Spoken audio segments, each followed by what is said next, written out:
Welcome once again to this edition of the Cow Report. I'm your host, Chuck Lee, and as usual, I have with me my rusty, trusty sidekick, Fred, the true Stafford. Glad to have you on the program again tonight, Yes, Fred. Good evening. And what is this, Fred? This is about our 3,408th show now, isn't it? Right? Is that right? Yeah. Well, how you feeling today? Oh, I've been better. Well, you're looking pretty chipper out there, Fred. And of course, this is June what now? What day is this? 25th? 24th. June 24th, 1996, coming to you live from the beautiful tire factory and almost prison farm, Fred, but it didn't go through. Mm-hmm. And Fred, we got a lot to talk about tonight, but first of all, we're going to bring the Loyal Order of the Moose into session. I hereby call this meeting into session for all you loyal orders of the raccoon at home. I move that we close the meeting. Yeah, you probably would. What do you got to go down there and get some Flavin' Pop or something? And here we do have our new Flavin' Pop, and as you've seen, we got the new Flavin' Pop label there. It took the scientists about 13 months to come up with that new label. Of course, you can buy this now at most funeral homes and gas stations everywhere. Yeah, well, that's why they sell it at the funeral homes. They all die there, huh? Now, you know, people ask, why is it sold at funeral homes, Fred? Because they die there. Well, one night a guy was embalming a body down there, and he ran out of formaldehyde, and he used that stuff, and it worked fine. They dug up the body 5 years later, and it was just like the day they buried it. So they said, well, heck, we might as well sell it to drink, and we can use it for formaldehyde when we run out. Yeah. And it's been that way ever since at all the fine funeral homes everywhere. You can get Flavin' Pop. Yes. So remember, the Loyal Order of the Raccoon is now in session. All right, Fred, on this date, Monday, June 24th, 1996, today is the feast of St. John the Baptist. Yes. And it's also Midsummer Day. That's celebrated in Europe. And it's also St. Jean Baptiste Day in Canada. Yes. I knew you knew all those. And you know it's only 10 days to our celebration of the 4th of July. Yes. And Fred, there's many things happened on this date many, many years ago. And what have we been on now? 20, 25 years? Things have really changed over the years. No, not 1947, Fred. This was sighted over Mount Rainier by airline pilot Ken Arnold. What was it? UFO? That's right. How'd you know that? That was one of the first UFOs sighted, modern UFOs. Of course, even back in the Bible, they saw chariots in the sky, and there were some other strange apparitions seen in the skies. And I've read stories of odd-looking shapes that were seen back in the 1700s and 1800s, Fred. But in the modern era of the scares of the UFOs and the flying saucers, that all started right after World War II. Mm-hmm. And you should remember that like that was yesterday. Did you ever see one of them? No, not only on TV.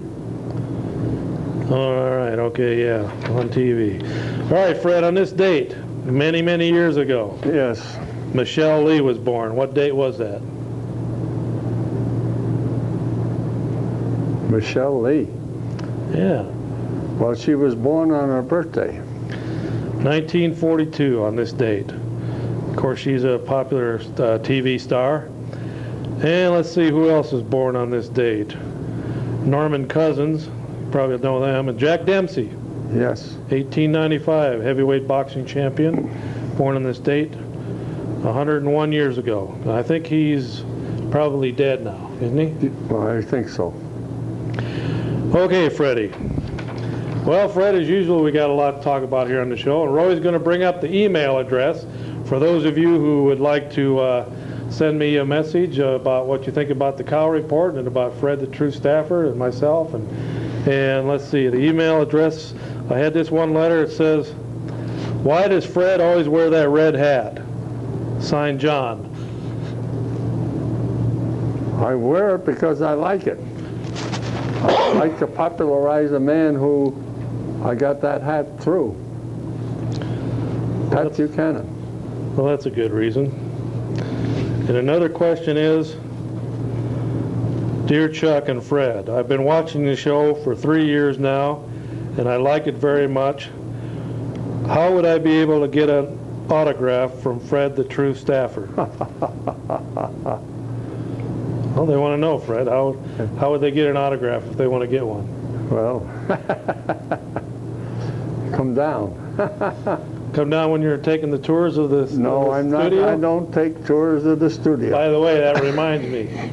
If you ever need to take a tour of the the vast Cow Report studios and see where we make the tacos and the hamburgers, Fred is down here, what, 3 days a week No, I'm now? not down here at all, except when your program is on and my program is on. Giving tours and giving I autographs. don't do that. All right, okay. And of course, for those of you who would like to, we do have a phone number, 839-6261, if you'd like to call in. All right. A lot of things have been in the news here in the last few weeks, particularly the FBI snafu, Fred. Now, you remember the Nixon days Yes, when Nixon's enemies list was the hot talk around the nation. right. And people demanded that he be kicked out of office. That was the worst thing that ever happened for somebody of his stature and power to build an enemies list and use that list to get his enemies and get them in trouble. Well, now we come to find out that, first of all, the White House tried to hold the numbers down, Fred, so they said there was about 300 FBI files discovered in the White House, and it was just an innocent snafu. Well, then the next day, the number ballooned to 480 when the true facts started coming out. Now, these are 480 confidential FBI files. These are off limits to anybody unless you're being investigated for a crime or you've already been charged with a crime. Then the FBI will use those files to study your past and to see what they can get on you. But these were over 480 files that were being used by the White House to build dossiers on Republicans all over the nation. And of course, who knows what Clinton and his cohorts were doing with that information. I'm sure they were blackmailing several prominent Republicans around the country, Fred. Now, they've revealed and they've admitted to 480. Well, Freddie, that's not good enough.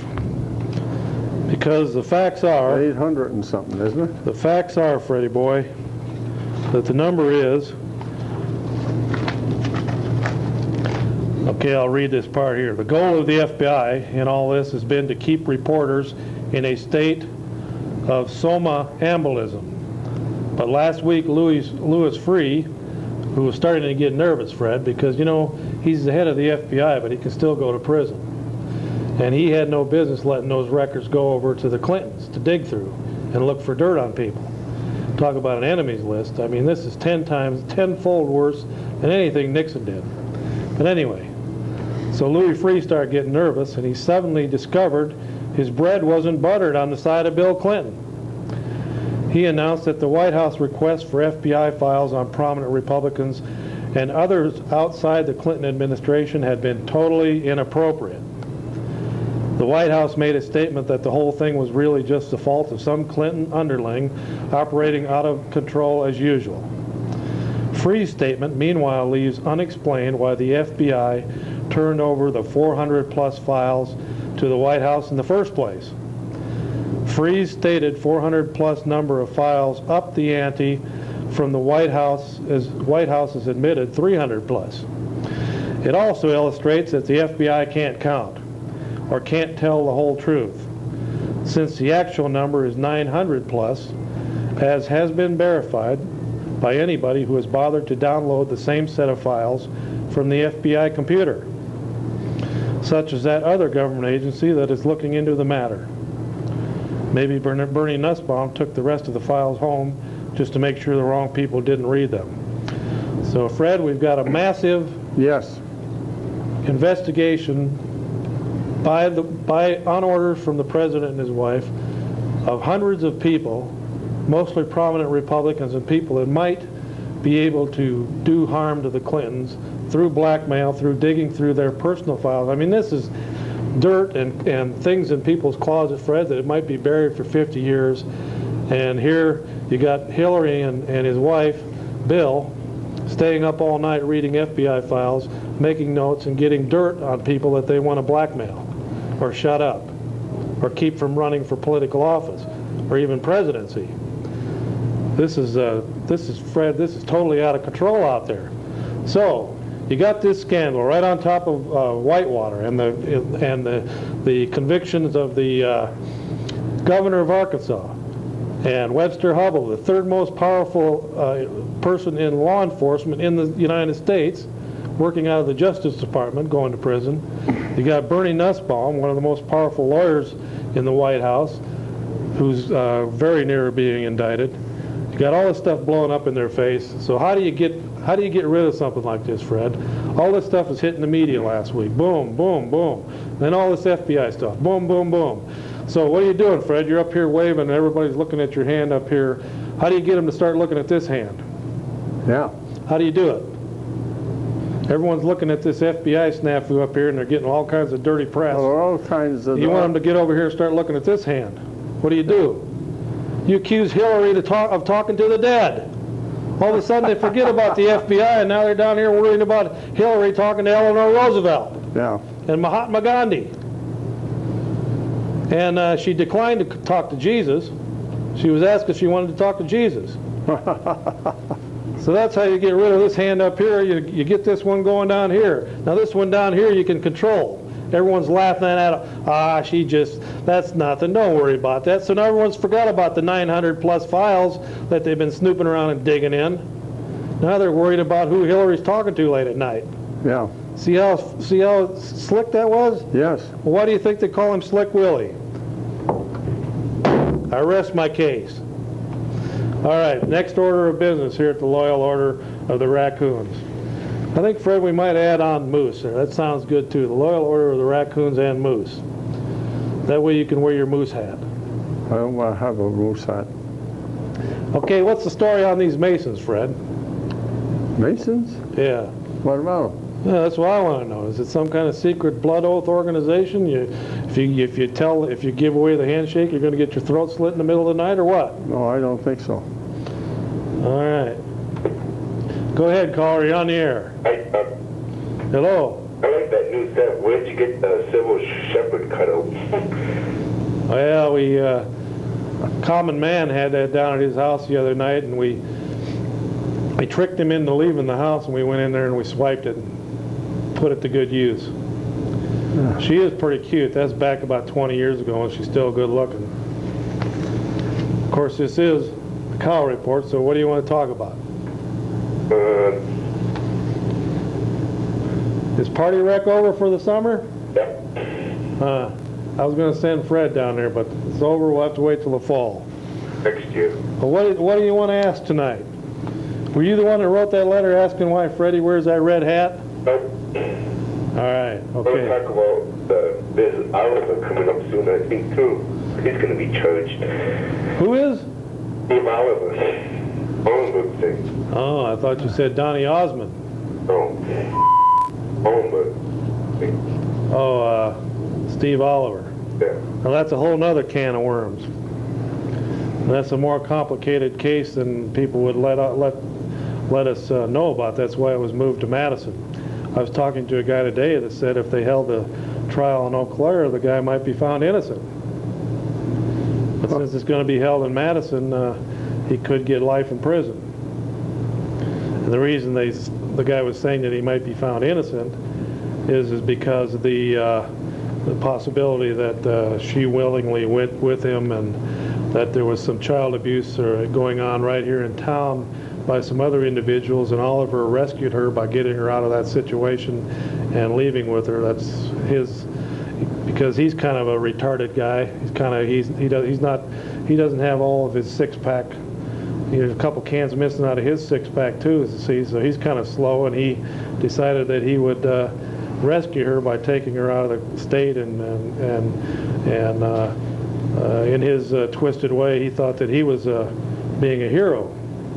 And of course, I guess she had a phone in the room, and she was left alone for many hours at a time, and could have walked away or just walked to the hotel and said, "Hey, I'm kidnapped." But evidently, they didn't see it that way.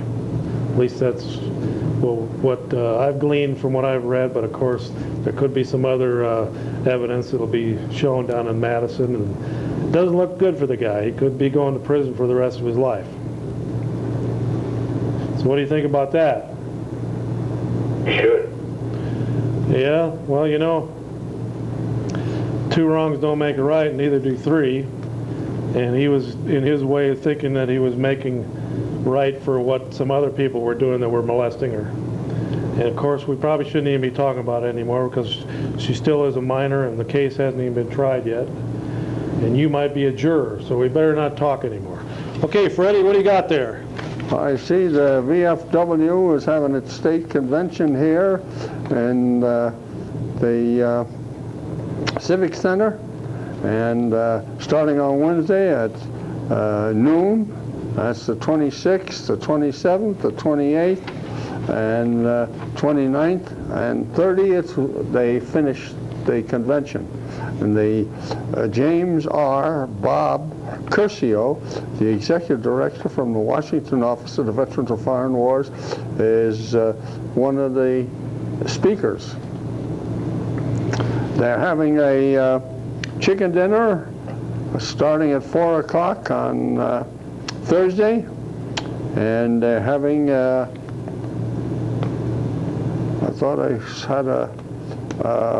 thought they had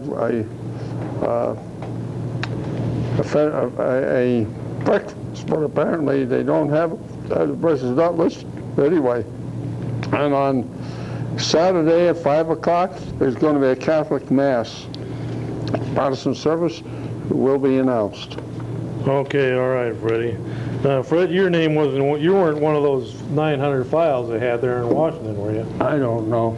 You know, I've heard here recently that a group of Christians were holding a Bible study in their home, and they were starting to show some of the videos like the Clinton Chronicles, and some of the other videos are floating around telling about some of the murders in Arkansas and the Mena, Arkansas affair, where the drugs were shipped up to Mena, Arkansas in exchange for guns that went down to the Contras. And now we're finding out that Bill and Hillary Clinton were possibly both CIA operatives.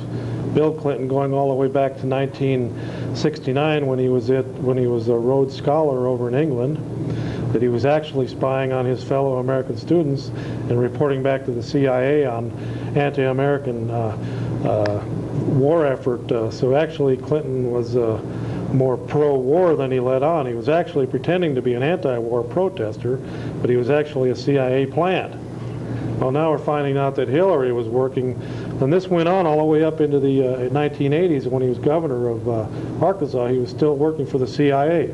Well, along comes Oliver North and cuts a deal with Clinton.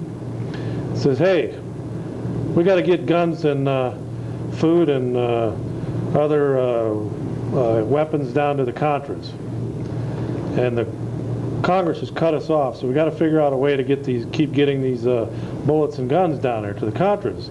Otherwise, the Nicaraguan Sandinistas are going to wipe them out. So Clinton says, well, all right, we can do that. We got a couple airports here. So they start flying the guns and stuff out of Arkansas down to Nicaragua.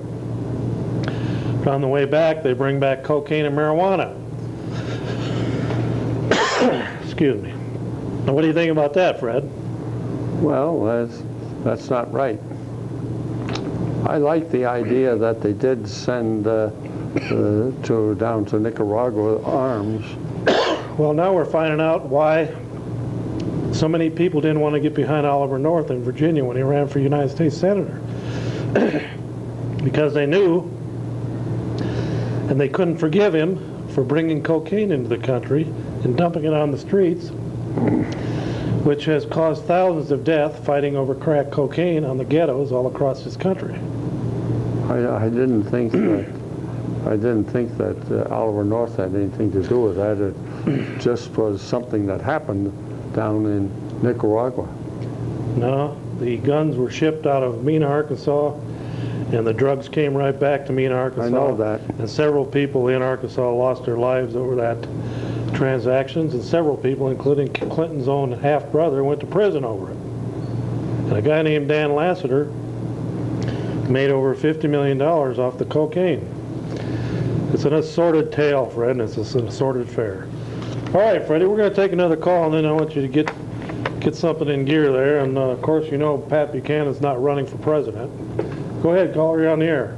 Hi, Chuck. I don't mean to digress from the subject of Bill and Hillary because I like a good Bill and Hillary Richardson as much as the next guy. But I was just wondering, you were talking earlier about the Masonic Temple as far as secrecy and stuff, and I heard a rumor that the highest level of the Masonic Temple was a secret organization known only as the Illuminati. I was wondering if you knew anything as pertains to the validity of that and their control over trade in the United States.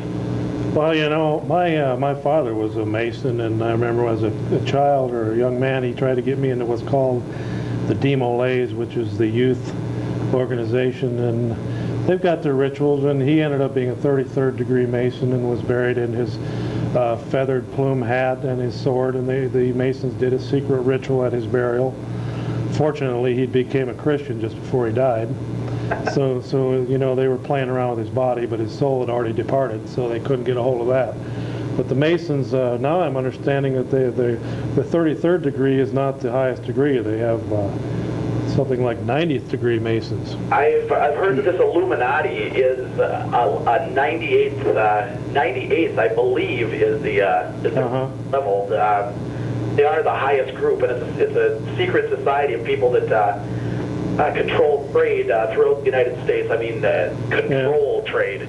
Well, I don't know. I remember my dad said that when all else failed, if he wanted to get something done, the secret handshake and the identity of the Mason ring would get him in a lot of doors that he otherwise couldn't get into. Well, do you know anything about as pertains to the validity of this organization, though? I mean, well, the Illuminati has been around for quite a few years. I've heard a lot of different things about it. I don't know if it's a Masonic organization or not, but there's a guy named Tex Mars that has wrote several books on the issue, and he says that it all boils down to 10 powerful men that control the world through organizations like Freemasonry and the Illuminati and the CFR and some of the other secret organizations around the world.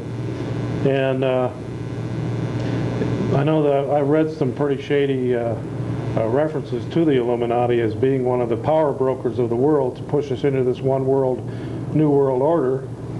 Of course, NAFTA and GATT, some of those other treaties that we've signed, and the United Nations and all that is gearing us up towards that, plus going to the electronic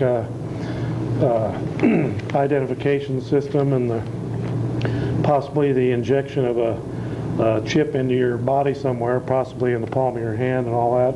Of course, you know, when you check out food at the grocery store, you go through a scanner, and eventually that scanner will be used to buy and sell your food products. And if you don't take that system that the one world, new world order is going to push on us, you won't be able to buy or sell without it. And that's possibly, but I have also read that the Masons are not a Christian organization. They possibly are at the lower level, because the lower level Masons that just come into it are pretty much kept in the dark about what the guys way up here are doing. It's kind of again about watch this hand down here and don't worry about what's going on up here. That sounds like Clinton's whole philosophy. Yeah, and well, Nixon was good at doing that too.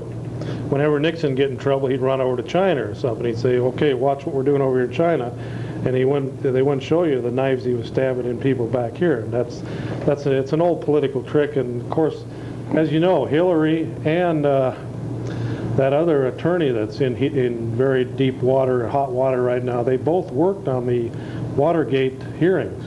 So they learned the tricks of the trade 22 years ago, but now it's coming back to haunt them because they didn't shred the papers fast enough. And also, they didn't get rid of the hard drives. They made one stupid, foolish mistake. The Congress got in there and got a hold of the hard drives in the White House and got a lot of the information that they tried to shred. You know, they shredded the paper trail, but a lot of that information was left on the hard drives. All they did was go in there with specialists and get all the information right off the hard drives that they feverishly shredded. So we haven't seen the tip of the iceberg for what's coming down in the next few months. Hillary most likely will be indicted. Some people say she was already an unindicted co-conspirator the day before the Oklahoma bombings. She'd already been indicted in a federal court in Little Rock, Arkansas. Well, those indictments are still sealed, over 2 years later. But it looks like they're trying to go to her to destroy Clinton's presidency. I see. Okay. But on the Illuminati, what do you know about it?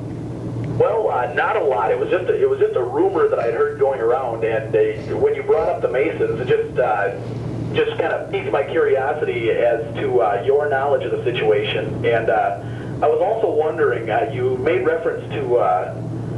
I recently viewed the Clinton Chronicles, a video that you spoke of earlier, and do you have any opinion as to whether you believe that Clinton is all part of this master scheme of control? Maybe I should. I think he's just been willing. He's went along for the ride because there's been a lot of money that's disappeared. Supposedly, $47 million disappeared out of some banks under the control of Clinton operatives in the Little Rock, Arkansas area. And supposedly her brother-in-law, who runs a bank in Chicago, transferred $50 million from that bank down to cover the losses in Little Rock. And then the losses in Little Rock were shipped off to overseas banks in the Bahamas. And so I think a lot of what you're seeing was basically done out of greed for the money. And the higher they go in government, the more thievery and the more crooked they see how government is and how everything is played and how dirty it is. And there's even a book written called Bloodsport, which tells about the supposedly suicide of Vince Foster. But anyway, it talks about how dirty politics, the higher you go, how it gets. And it takes money to grease the wheels in politics. And therefore, the politicians need money, and they get corrupted. And Clinton comes from one of the most corrupt states in the nation, Arkansas. It's always been a good old boy, cigar smoking, backroom, cut and deal type of a place. You know, if a few people get in the way, you either bought off, or you're killed, or you leave Arkansas. Yeah, they all know each other down there. You know, it's a good old boy network, and some of those good old boys are on trial right now. Yep. But anyway, I was getting back to that film that I was talking about, Clinton Chronicles and those others. There was a couple that was showing that around in a neighborhood somewhere here in the United States, and the FBI started doing an investigation on them. They didn't like them showing the Clinton Chronicles around and talking bad about the Clintons. So this family got in trouble for having Bible studies and showing some of the alleged bad things that the Clintons had done over the last 15 years, and they actually started being investigated just because of that. So we're rapidly losing our freedoms, and when a president can get 900 plus files on citizens of this country, go through them, find the dirt, maybe find something in your closet from 20 years ago, and then turn around and send one of your thugs around and say, hey, we know about what you did back there in 1959 when you raped that girl at your high school prom, or allegedly raped her, and we know that was all swept under the carpet. Now you're going to play ball, or we're going to expose that, and you're not going to get elected a dog catcher. Now that's the kind of things that people were worried about when Nixon made his enemies list. Well, now Clinton's got a 900 plus enemies list. You know, they've already probably spirited all of the good dirt that they got out of the files. That's all been spirited out to another, farmed out to maybe somebody, a lawyer's firm in New York or something, but I guarantee you they've kept that dirt for future use. And granted that a lot of the stuff that was on the Clinton Chronicles, it was a lot of speculation, but you gotta kind of wonder about. Personally, I think he's the biggest crook. Come out of Arkansas or wherever the heck he came from in a long time. I think that if he gets elected one more time, I think I'm going to move to Japan. Well, they don't call him slick for no reason. He's been slick, and as a matter of fact, I talked to a couple in a doctor and his wife in Little Rock, Arkansas yesterday, and they said the American people just don't understand how evil that man and his wife are, and the true facts are not getting out. She says, I don't know how we're going to get the real facts out, but we've lived here in Arkansas long enough to know he's an evil man, and his wife is worse. Well, I think that people were just so.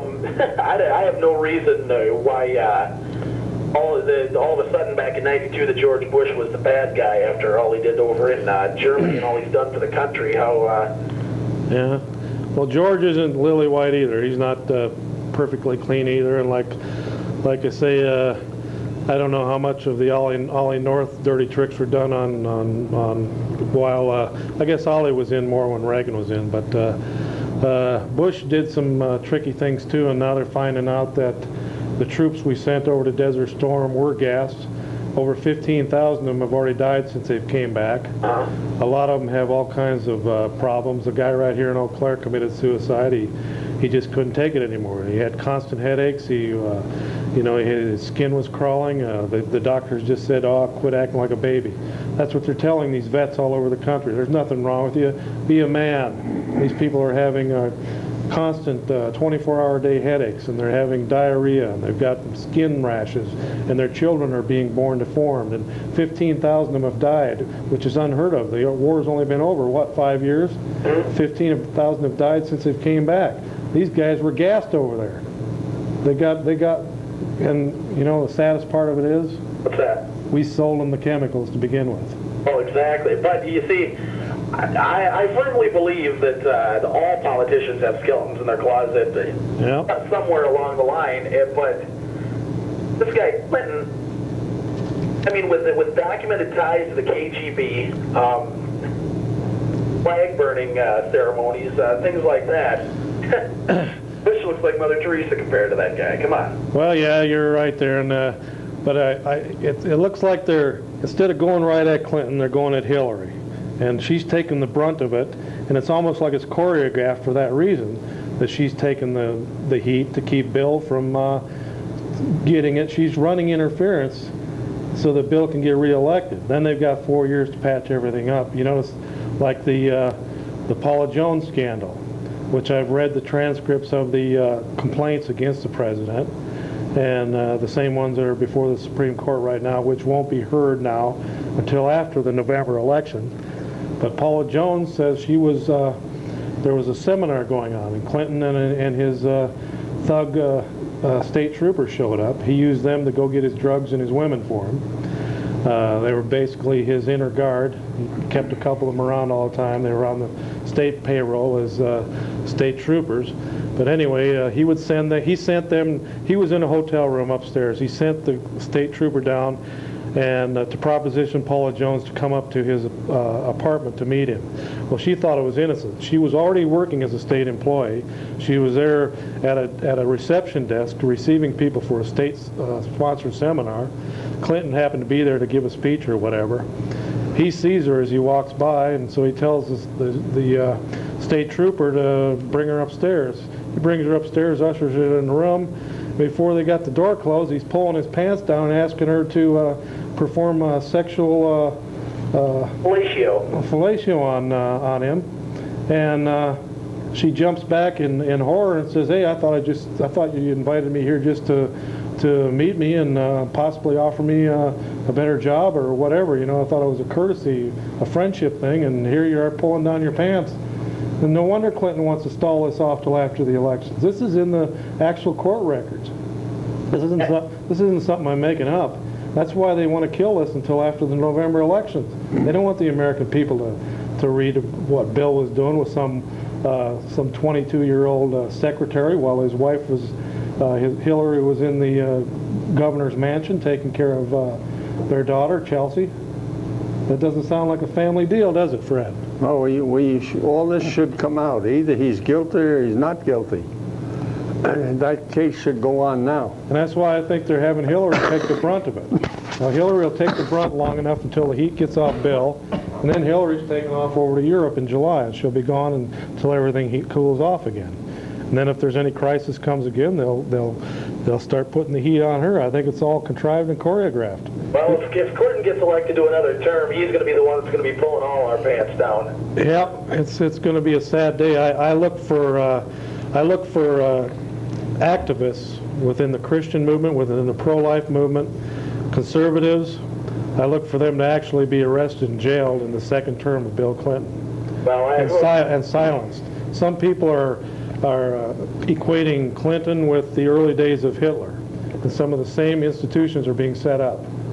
Actually, there's right now across the country there are several new federal holding facilities being built all across the country. They're sitting empty right now. Brand new Constantine wire fences. Constantine wire is a razor sharp, razor blade type wire that's strung across the top of chain link fencing. And there's several rows of that put up there. They're building these holding centers have already been built. The towers are already in place. I've seen photographs of them. They're actually they're using other reasons for doing it, but they've built them and now they're sitting empty. And some people are speculating that there could start being roundups after the second term gets going. It's just speculation, but a lot of people said nothing like what happened in Bosnia could happen, but now they're finding mass graves with several thousand people in them, shot in the back of the head with their hands tied behind their back. And this was in 1993 and 94 in Europe. Not 1943, but 93. And there was also concentration camps in Europe in 1993. People were being starved to death. And so it is very plausible and feasible that we could see, well, there was a woman on National Public Radio said that all they need to do is get rid of about 5 million Christians and this country would be a lot better off. So that's the kind of rhetoric that's going around these days. A woman on National Public Radio said that to a national audience one day. And the Christian Coalition and several other groups wrote in right away and protested it, but they never did retract the statement. They said she went over the line, but we're not going to retract it. And that was said with taxpayers' money. Well, we got to go. We got several other callers backed up. We appreciate your call. You got more power to the Loyal Order of the Raccoon, buddy. Have a nice night. All right, thanks a lot. And the last thing I was going to say about the Masons, Fred, it's not all just a secret society of secret people that we don't know. We have people right in this state that are Masons, including our governor. He's a Mason. What do you think about that, Freddie? Well, I haven't been thinking about that, to be very frank with you, but it doesn't surprise me. Yeah. And there's also some state senators that are Masons, and they proudly say it. But see, they're down at the lower rungs. They don't know how high this thing goes, and it takes years to go up the ladder. And I guess it's according to, is it John Ankerberg down in Chattanooga, Tennessee? He says it's a pretty vile outfit the higher you get up. All right, Freddie, we better take another call. It'll probably be somebody from the Masonic Temple. But you know, another thing is, Fred, there was one guy that was a Mason, and he was going through the DeMolays, and then he got into the Mormons church. And the Mormons said, you got to give up all that Masonic stuff and that DeMolay stuff. You can't be in that and be in the Mormons. Then when he got into the Mormons, he found out the whole Mormon church was copied after the Mason rituals, including wearing the apron underneath your clothes. Just about every president in the United States has been a Mason besides, including George Washington. Go ahead, caller, you're on the air. Hey, Doc, how you doing? All right. How are you, Fred? All right. You guys watch the big wrestling match? A what? Big wrestling match. Where at? Eau Claire Arena. When they going to have that? Next week. Saturday night. Main event. 8 o'clock. Who's wrestling? Macho Man and the Hulkster. In Eau Claire? Yeah. Boy, I better get down there. $12 a ticket. What arena? What? Where's the arena at? In Eau Claire? Yeah. Huh. All right, well, thanks for that information, Fred. Did you know about that? Hulk Hogan, you'll have to get down there. Well, Freddie boy, like I say, Hillary's taking the brunt of all the heat right now, as you've noticed. Things got hot with the FBI stuff, so they started looking at her and this Jean Houston. You ever heard of her? Yeah. What do you know about Jean Houston? I don't know much about her. Just heard about her. Well, you know this Jean Houston is Hillary's guru, Yes. and mentor, and she runs a school called the Mystery School. Jean Houston does. Living Life at Your Edges. And it's on the internet. It's called Jean Houston's Mystery School. So if you'd like to find out what Hillary's gotten herself into, I'm telling you, it's a 110% New Age, highfalutin baloney. I mean, it's the whole 9 yards. reincarnation, and all that baloney. And all those foreign religions and demonism and all kinds of stuff, Fred. But this woman that lived at the White House for almost 2 months, helping Hillary write her book about the global village and how to raise children. I mean, this woman is something, boy. She is quite the character. I got a quick article here that says, "What is the Mystery School?" Gene Houston describes it, it is a 20th century version of an ancient and honorable tradition, the study of the world's spiritual mysteries. Once upon a time, there were such schools in Egypt, Greece, Turkey, Afghanistan, Ireland, England, France, Hawaii, India, China, Japan, and many other places on the globe. We harvest what is available or can be imagined of the knowledge and traditions, rites and rituals of these ancient studies, imbuing them with new realities and applications in order to live more freely and more fully. Mystery School is intellectually vigorous, psychologically challenging, and spiritually demanding. It requires a commitment of 9 weekends. We start in February, continue through June, and resume in September. More importantly, it requires a commitment to be open and available to the deep inner self. It is celebrational and transformational. It is also frequently hilarious and zanily satiric. Mystery School is more experimental and experiential. I weave together the things I love most: sacred psychology, music, history, theater, cultural wisdom, science, neurophysiology, philosophy, anthropology, theology, poetry, laughter, cosmology, metaphysics, and innovative ideas to provide a multifaceted, multi-level time out of time.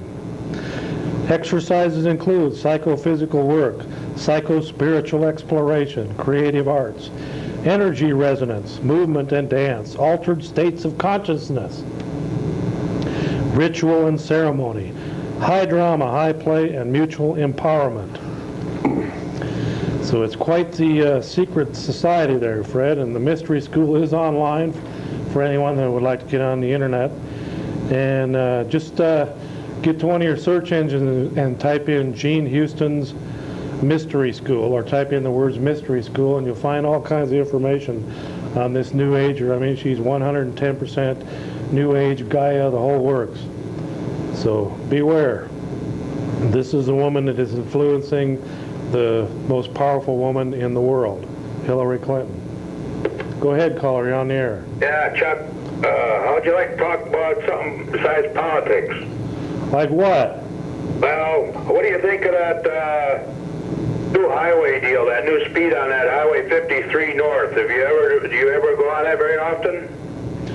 I don't know. Fred goes up there all the time to go fishing, spearfishing. Then I'll ask Fred. Fishing with the Indians and stuff. What do you think about that highway, Fred? Well, I think it's all right, and I believe that to be able to do 65 there is a good idea. Well, Fred, here's why I think I agree with you on 65 in the daytime, Fred, but what I'm wondering about now, how about this 65 at night also? I don't go along with that, and I'll tell you why. I travel between Eau Claire and Rice Lake a lot, and this spring I've seen more dead deer laying on the highway in that stretch than I've seen in years. And, at 65 at night is too fast for that highway, because that's highly popular, well, how do you say it, deer, a lot of deer on that area, between Eau Claire and Rice Lake. And the DNR is complaining about all the deer kill and all that, 40,000 deer kill every year and that. My question is, how do they ever intend to keep the deer kill down by increasing the speed limits through the deer-infested the land like that? All right, Fred, what do you think about all that? Thanks a lot, caller. Well, I don't like the killing of deer, to be very frank with you, even being hunted, but I don't like to see him get killed being hit by a car. And incidentally, I killed two, I guess, one time outside of Millston on Highway 12. I know a guy on a motorcycle once claims that he drove his motorcycle right through a herd of deer, and he went right through them. They were transparent. So figure that one out. But anyway, Fred, yeah, I used to have to pick up those dead deer. I had the contract with the DNR to do that. It's a rough job in the summertime when it's 95 degrees and you're out there on the interstate. It's about 120 on that pavement. They're all bloated up and full of worms, and you got to throw them in the back of a trailer and haul them to the rendering plant so that they can make lipstick out of them. But those deer, I picked up a lot of them, Fred, and it's just the nature of deer when they're in rutting and stuff to move, and they're going to move across the highways and get hit, so I don't know if you're ever going to stop that. But the only time it comes into play is when you have a freeze out like we did this winter where thousands of them were killed, added on to the thousands that are killed on the highways, and all of a sudden you got a depleted herd, so we probably won't be seeing any extra free or extra added bonuses for getting extra deer this year because they say the herd is way down. But anyway, Fred, you've heard about all these churches that have been burnt. And the party line, the marching orders right from the White House to all 90% of the liberal reporters all across the land that report all the news in this country, and that all vote, 90% of them vote Democrat. To that bunch, Fred, the line is 30-some black churches burnt in the last 18 months in the South. That's the party line. Well, the true facts are that there's been well over 100 churches burned, and almost 50% of them have been white churches, but you hear very little or no mention of that on the media, anywhere in the country, on national, state, or local news. I will have to give John Freud credit. He finally said white churches the other night, but there's been just as many or more white churches burned. Now, what do we got here with these churches? First of all, in a North Carolina blaze, 2 blacks were arrested on June 18th for burning a church there. Right here in Wisconsin, we had 2 teenage girls arrested for burning a white church. Another place, down in Georgia, I think it was, there was 4 or 5 African-American children aged 12 and under set a fire in Florence, South Carolina. Okay, you had a retarded guy out in Oklahoma that set fire to one. They said he was so retarded that he had to have an accomplice to set that one. So what you got here, you also had a minister that burnt down a church down south because his congregation wouldn't pay him enough. You had another guy that burnt down a church because he was mad at a black bartender in a bar that they got in an argument with, so he went and burned a church down. So you got isolated incidents for whatever reasons here. But, once again, the powers that be and the Democratic Party have used this to get mile after mile of good coverage about what great things they're going to do to stop all these racists from burning all these churches. And that's been the party line for weeks now, Fred. Not only that, they're dumping $20-some million into investigating why these little white kids and little black kids are burning these churches when they've been burning churches forever. It has picked up, but it has been picking up since 1990, Fred, not 1996 here in an election year. The increase in churches has really been picking up here in the last 6 years, and it's been about evenly split between white and black churches, and a lot of the black churches were mixed populations of white, black, Asian, and other minority groups. They weren't totally black. So there's very little organized burning going on here. It's just separate incidences of people doing the same thing they've been doing for the last 6 years. For one reason or another, they're burning churches. And it just goes along with the trend in this country of arson in general.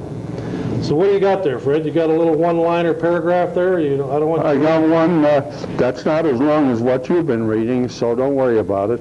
It began a week ago when Governor George Pataki demanded that our pro-life, and this is the Republican platform, plank be gutted or removed. Pataki is immediately joined by Governor Christian Todd Whitman of New Jersey and by Governor Pete Wilson of California. So what do you think about that? Well, I don't think it should be allowed. Well, I'll tell you, Pat Buchanan hasn't opened his mouth for months now, so he's no factor in the race. I heard him here last week on Big TV. deal. Big deal, Fred. He blew it. He should have kept campaigning. Now the candidate is Bob Dole. You either get behind him or go vote for Clinton. Well, Clinton... Go ahead, caller, you're on the air. I hate to change the subject, but I was wondering what you guys think about North tipping. Who? North skipping, you know? Yeah, they still skipping up there? I thought school was out. Yeah, well, you know, it's kind of school's over, but I was wanting you guys' thoughts on that. What's gonna happen next year? You think about that? Well, I guess the figures were bloated a little bit from careless bookkeeping. Of course, that's what happens when you've got the bloated economy that the school system has to work with. They're way overpaid and undereducated. And, of course, they're all towing the leftist, liberal, socialist line put out by the socialist Christian, what's his name? Who's that superintendent, Fred? But do you think it's the students or do you think it's the staff? I think it's your staff is trying to create some kind of Shangri-La, and they're never going to get it done because we live in a world of human beings with separate needs, and they're trying to mold all of you human beings called students into one mold and push you out the door, and it's never going to work. And World of total conformity, right? right. Huh. Now, I heard from a guy named Roy Rogers Hoff, who's been around Eau Claire for many, many years. And of course, you know Roy Rogers Hoff is... Yeah, I give him credits at the end. His great-great-grandfather on his sister's side, once removed next to his brother on his uncle's side, was related to Sitting Bull. Well, anyway, he says that you guys up there north were sneaking out of school and going up there and smoking pot by the lake up there. Yeah, that's true. We were down there.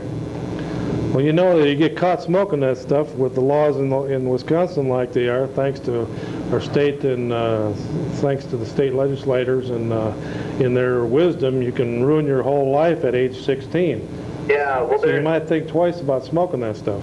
Yeah. Because it doesn't look like the laws will be changed very soon, and a lot of people are sitting in state prison in Wisconsin right now because of the marijuana laws in this state.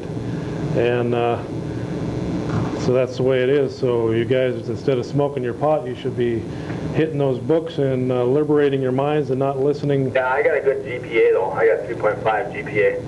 But I got one more question about what do you know about the World Wide Web and the internet, all that? Well, as you can see there, my address is cows@discover-net.net, and that's where we get our messages from about Fred the Truth Stafford and all the wonderful things he's been doing in the last 25 years on the program. And that's where people wrote the letters asking about where they could get his autograph. And once again, if you want to get his autograph, just come down here during tour hours, 9 to 5, you Monday won't through find Friday. me here, so don't come down. And don't forget to drink your Flavin Pop. Okay, now Roy Rogers Hoff says that we've got a few minutes left here. Okay, Freddie boy. Now, as you know, Fred, we're getting to that here before you rudely interrupted me. Well, here's Have you what- been eating those chips, Fred? No. All right, you know, folks, we got these doggone Max chips here. Don't eat Max chips. Now, if anyone wants to call in and tell us about all the diarrhea they've been having, go ahead. But I guess this also leaches the vitamins and minerals out of your system as it goes through you. It kind of goes through you like a hot poker on a Saturday night after you ate some jalapeno peppers. And we're one of the 3 test sites across the nation, Fred. And so you should run down there and get some of those if you've been having trouble having a bowel movement. This will take care of that. This is the new diuretic, or whatever, not diuretic, but what do they call that? Yes. Laxative. Yes. It's called Olean. And the chips are already causing diarrhea, cramps, and other problems. And according to the Center for Science in the Public Interest, Freddie, it says you and Betty should stay away from that stuff. Even if they give it out free. I know you and Betty like the free samples, but in this case, stay away from those free samples. Yes. Or you'll be running home looking for toilet paper. Okay, Freddie, now, I know that you like to campaign and politics down at the church there. I know you try and sway those people to vote every year. Here's the do's and don'ts. From the pew to the precinct, I have these brochures for you. And they tell you what a church may do and what a church can't do in politics. And of course, you know we're in the political season now. By the way, Senator Dave Zine is announcing that he's running for Dave Obey's seat tomorrow. And he's having a rally up in Cadott at the flags up there, announcing that he's running for David Obey's congressional seat in the 7th congressional district. And so any of you from the Eau Claire area that are going to be involved in campaigning and working with churches, whether you're working for Democrats or Republicans or for the Perot Party, Reform Party, or U.S. Taxpayer Party, or whatever, you got to make sure that your minister and your leaders in your churches know what to do and not to do, or you could use your coveted 501c3. And you know what that means. You lose that and you won't be a government church anymore. Heaven forbid. Go ahead, caller, you're on the air, and then Fred's going to have to tell us about his new witch hunt. How you doing, Chuck? Yeah. Hey, I never missed your show, but tonight I'm a little late because I had a friend of mine get in a motorcycle accident over the weekend while I was out of town out there on the Birch Street ramp, you know, where they get on to 53. Yeah, I heard there's about 6 cycles involved or something, wasn't there? Oh, yeah, it's a really, really close friend of mine that's laying up in the hospital with his leg ready to fall off. Why don't you investigate some of these streets? And you know, there's been many times my wife and I have gone up that, turned off a Birch to get on to 53 right there, and these people, they've all had Minnesota tags. We're in the oncoming lane thinking that was a one-way. Now, I didn't get to see the rest of your show tonight, so I don't know if you talked about the street problem like you usually slip in there for a couple minutes. Yeah. But I'll tell you what, this town is really a mess, and the city planner better get his head out of his you-know-where and get it straightened out. You talking about that ramp where you got to kind of maneuver so you don't go head on to the cars coming at you and you slip on the 93 there? No, on the 53. On the 53 up off of Birch? Yeah, that's it, man. That thing's dangerous as can be. Yeah, that always has been a weird one there, because those other cars on that frontage road are coming right at you. You got to zip by them to get on to 53, right? Yeah, and you know, I know all those guys that were in that accident. You know, they're all hard-working men. They work in the construction field and security field and whatnot. You know, they ain't a bunch of flunkies out there. You know, they're out having a good time. And here it took some crazy drunk lady that had her head you know where, and that place is so dangerous right there anyway. It's unbelievable. I'll tell you what they ought to do. They ought to make them guys from Minnesota put a $1,000 cash bond at the border when they come over here. You know it. Well, hey, I'll tell you what, I know you're running short on time. I'll get a hold of you next week, and we'll talk about these streets some more. I've got a whole list of them. Well, I know that Birch Street was just resurfaced just a couple years ago, 3 or 4 years ago, and they just praised the great job that the resurfacers did. You go up there and look at Birch Street now. Yeah, I hear you. Well, you look at that one down by Banbury Place where they did all those new pavings and all that. But yet you got a thoroughfare on Highland right there in front of that Catholic school. You think they'll fix that street and make it a little safer, and maybe some kid won't get hit or something like that? Heck no, it goes somewhere where it don't make no sense at all to put the money into it. Where's it? You know, it sounds like misappropriate. How you doing, Fred? You look pretty bored there, buddy. Okay, well, thanks a lot there. Sorry we had to cut you off. I haven't been given a chance really to say much of anything tonight. Okay, Fred, you said there Clinton and the left planning new witch hunt. Yes, that's why. In one paragraph, what's that about? It's about the things that are going on in Washington and what they're starting to do. Well, what do you expect with 900 files? It can ruin a lot of people's careers. Right. Well, I'll tell you. You know, Freddie, you've been with us now for 20, 25 years, and you've been helping on the show a lot. And how do you like our new mascot back there, Fred? This new cow back here. Cow. Right there. Yeah. Well, that's our new, for the fall lineup, that's our new logo there, as seen on TV. And, of course, the Cow Report is as seen on TV. Well, we want to thank you all for tuning in once again to the old Cow Report. And, of course, we're going to be closing this chapter of the Loyal Order of the Raccoons. And, Fred, I think we're going to start a junior chapter of the Loyal Order of the Moose to raccoons and moose.